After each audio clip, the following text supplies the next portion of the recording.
Sometimes when we are taking a break from chems, we also need to like take a break from sex too, just because we might need to rewire our brain a little bit. We formed an association with like a dopamine high with sex, so it can just take a little bit of cognitive deconstructing.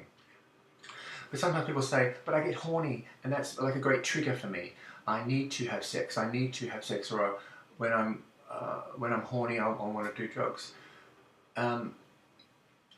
I'd like to us to think about what being horny means. Sometimes being horny is not something that can only be satisfied through sex. Sometimes being horny is, we can confuse it, is what I'm trying to say, with a need for sexual affirmation, or with our loneliness, or with isolation, and that's just the horniness or the sex is just a tool that we use to facilitate those things.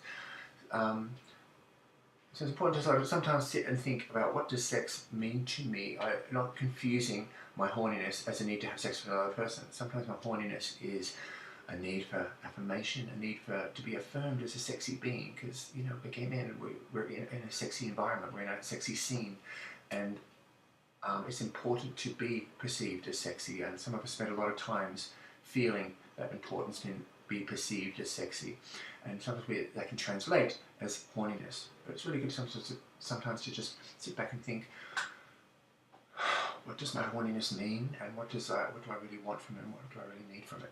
Sometimes it is just about needing an affirmation from another person, needing touch, needing connection, feeling less lonely.